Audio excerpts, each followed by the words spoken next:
9వ తేదీ జూన్ నెల 2025వ సంవత్సరం. ఈ రోజు దేవుని వాగ్దానము ఎఫెసీయులకు 5వ అధ్యాయము 15వ వచనము. దినములు చెడ్డవి గనుక మీరు సమయమును పోనీయక సద్వినియోగము చేసుకొనుచు అజ్ఞానుల వలె కాక జ్ఞానుల వలె నడుచుకొనున్నట్లు జాగ్రత్తగా చూచుకొనుడి.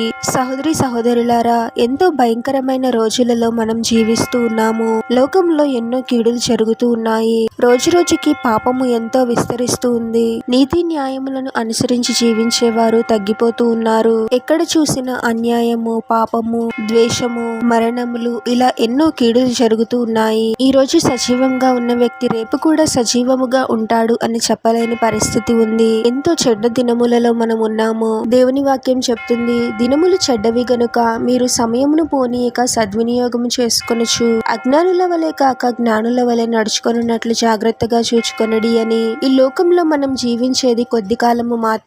మనం జీవించినంత కాలము ఏ విధంగా జీవిస్తున్నాము అనేది ఎంతో ముఖ్యము. పాపము వలన వచ్చు జీతము మరణము. మనం చేసిన ప్రతి క్రియకు తగిన ప్రతిఫలం ఉంటుంది. పాపపు జీవితాన్ని జీవిస్తూ ఉన్నవారు కొంతకాలం బాగున్నప్పటికీ చివరకు వారు నాశనాన్ని చూస్తారు. నిత్య నరకాగ్నిని అనుభవించాల్సి వస్తుంది. ఎవరైతే వారి పాపముల నిమిత్తము పశ్చాత్తాపపడి ప్రభుని రక్షకునిగా అంగీకరిస్తారో వారి పాపములు క్షమింపబడతాయి. నిత్య నరకాగ్ని నుండి వారు తప్పించబడతారు. ప్రభు ద్వారా పరలోకానికి చేరుకుంటారు. మన ఆలోచనలు, మాటలు, క్రియల పట్ల ఎంతో జాగ్రత్తగా వ్యవహరించాలి. ప్రభుని మన రక్షకునిగా అంగీకరించిన తర్వాత మన జీవన విధానము ప్రభుని మహిమపరిచేదిగా, ఘనపరిచేదిగా ఉండాలి కానీ అవమానపరిచేదిగా ఉండకూడదు. ప్రతిదినము వాక్యాన్ని ధ్యానిస్తూ ప్రభువునకు లోబడి జీవిస్తూ ఉండాలి. అజ్ఞానమును విడిచిపెట్టి జ్ఞానుల వలె తాత్కాలికమైన వాటి మీద కాకుండా శాశ్వతమైన వాటి మీద మన దృష్టి నిలిపి పరలోక రాజ్యంలో ప్రవేశించుటకు యోగ్యమైన జీవితాన్ని జీవించాలి. ప్రార్థన.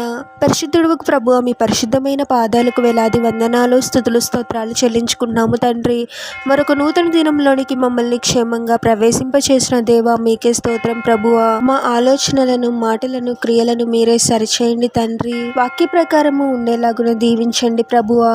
ఏ విషయంలోనూ మీకు అవమానం తెప్పించే విధంగా మేము జీవించకూడదు కానీ ప్రతి విషయంలోనూ మిమ్మల్ని మహిమపరిచే, ఘనపరిచే వారముగా మేము ఉండాలి తండ్రి. అటువంటి కృపను మాకు అనుగ్రహించండి ప్రభువా. మాలో ఉన్న అజ్ఞానమును తీసివేసి శాశ్వతమైన వాటి మీద దృష్టి నిలిపే విధంగా మమ్మల్ని జ్ఞానంతో నింపండి ప్రభువా. ప్రతిదినము వాక్యాన్ని ధ్యానిస్తూ వాక్య ప్రకారము జీవిస్తూ ఈ లోకంలో మేము జీవించినంత కాలము మీకు లోబడి సువార్తను ప్రకటించడంలో మా వంతు కృషి మేము చేస్తూ పరలోక రాజ్యంలో ప్రవేశించుటకు యోగ్యమైన జీవితాన్ని జీవించే వారముగా మమ్మల్ని దీవించమని ఈ ప్రార్థనలో ఏకీభవిస్తున్న ప్రతి ఒక్కరిని పేరు పేరున దీవించి ఆశీర్వదించి అభిషేకించమని, వారు చేసే ప్రతి పనిలో మీరే వారికి తోడుగా ఉండి వారిని అన్ని కీడుల నుండి, అపాయాల నుండి మీరే వారిని రక్షించమని ఈ మా మనవులన్నీ యేసుక్రీస్తు వారి పరిశుద్ధ నామంలో అడిగి వేడుకొనుచున్నాము తండ్రి. ఆమేన్.